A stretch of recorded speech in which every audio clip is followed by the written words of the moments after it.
What's up, G.I. Joe fans? Welcome back to the M.I.B. Master Toy Museum. I'll be your curator today. Guys, we have another cool one for you. One that's off the beaten path, if you will.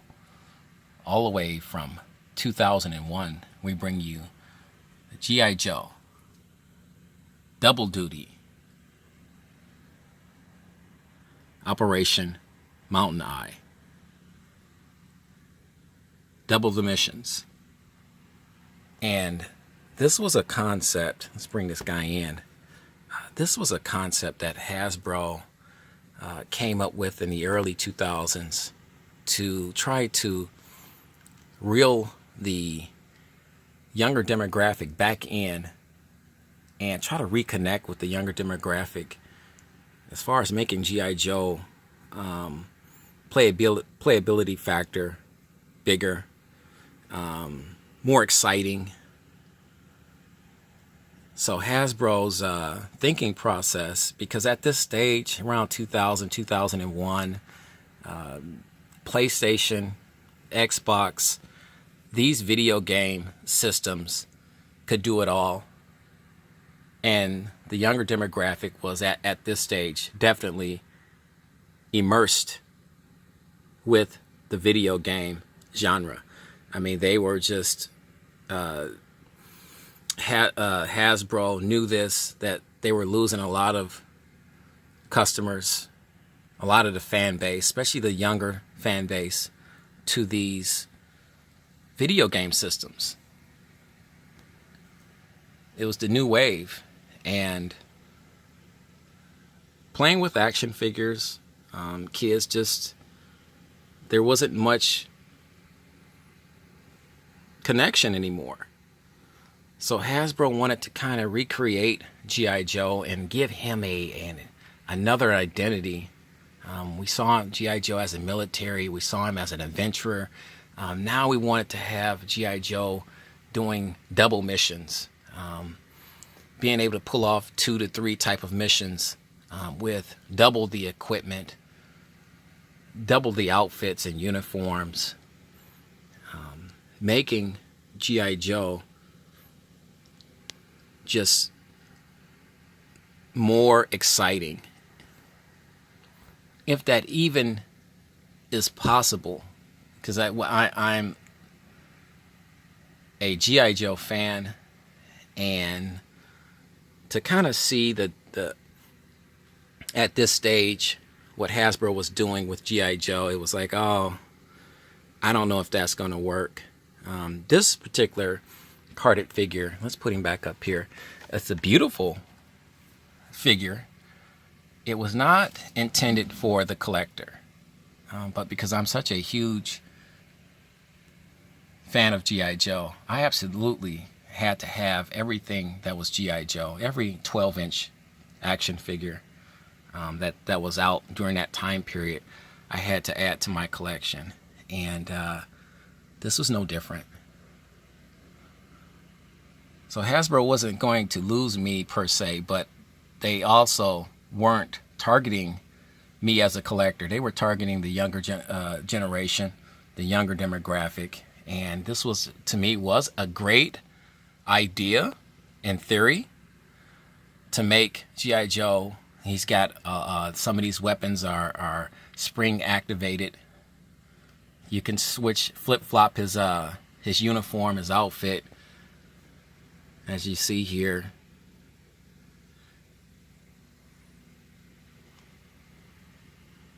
And create that. It's got a rope right there, grappling hook,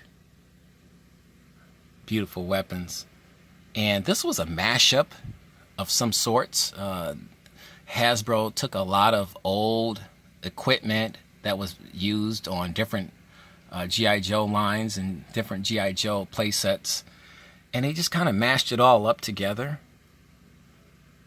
They saved a lot of money in that regard as well. And they just wanted to try something different. Now, this particular line, the double duty line, didn't fare very well, and it wasn't out for very long. And guys, we talked about that. Let's turn this guy around. We talked about that once again, these toy lines that were not out for very long, these figures that weren't out for very long. Now they are highly sought after, and sometimes their rarity level and collectability level goes way up. And this is particular one right here, somewhere in between. The double duty was toy line, G.I. Joe toy line was somewhere in between all of that. You can still find these guys, as you can see here, double emissions. You get the little cartoon. Let's give you a blown out shot here. The card is gorgeous. It's just beautifully done. The artwork here, it gives you all these exciting comic book type of theme. Now they're switching out into another gear.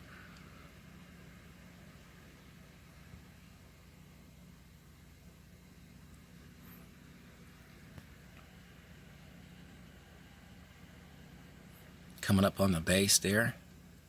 They destroyed a base. They took out the laser. And they're back out.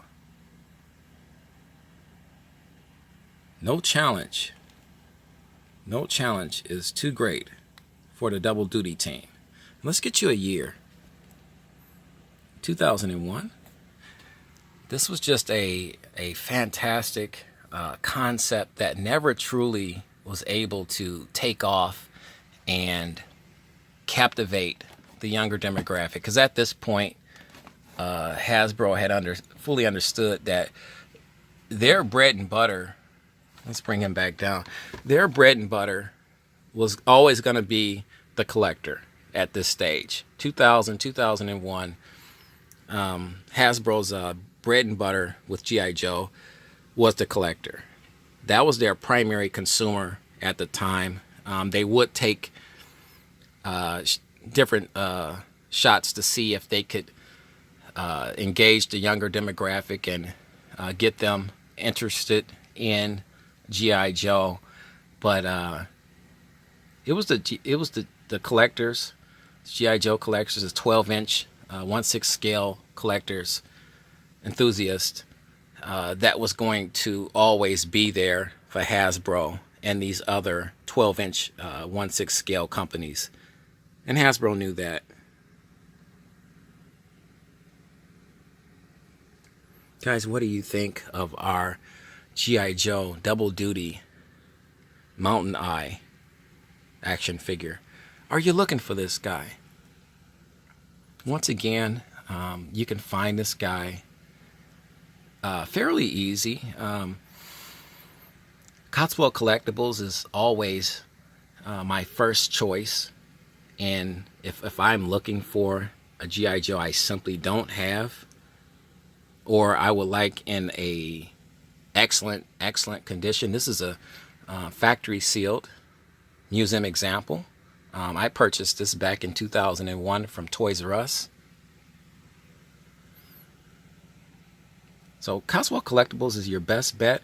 eBay, you can find anything on eBay. So that's never going to be an issue. But I always say Cotswold Collectibles first, especially if you're a mint in box, mint on card collector like myself. You have to have them in C10 or close to C10 condition. Then I would always say definitely Cotswold Collectibles. They're collectors themselves, so they don't put anything on their toy website that's not excellent or near excellent. And if there's any issues, their team always do a fantastic job with their descriptions of the product.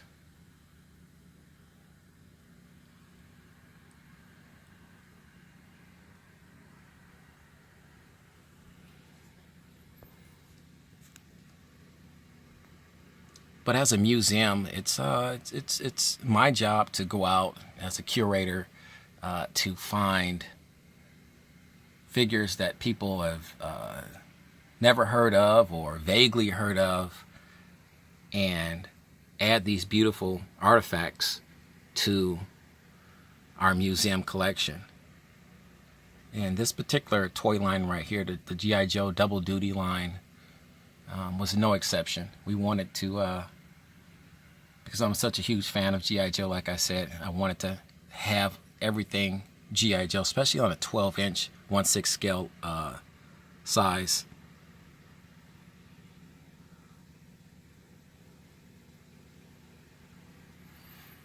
Just a marvelous, marvelous figure, and now since long forgotten.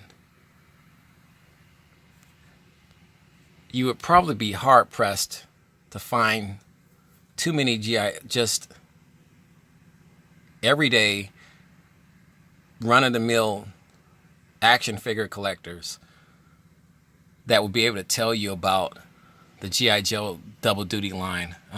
That's how obscure and just off the beaten path, as we said earlier. That's how forgettable this particular toy line was. It didn't last long. It wasn't out for very long. And just a lot of 12-inch action figure collectors didn't know too much about this particular line. He's got a lot of equipment with him. Face mask there, and there's a tool, a climbing tool there. There's the projectile that was used for his spring-loaded weapon that attaches to his machine gun here. He's got the old, wait, let me double check that. No, he's got gung-ho grip hands. So this truly was a mashup. He came with a little bit of everything, which made this figure really cool. Guys, we'd like to thank you for hanging out today. G.I. Joe fans, we did not forget about you. We understand that G.I. Joe is our bread and butter here at our museum, because I have such a massive G.I. Joe collection, and we wanted to bring this guy to you today. You know the routine, guys. God bless.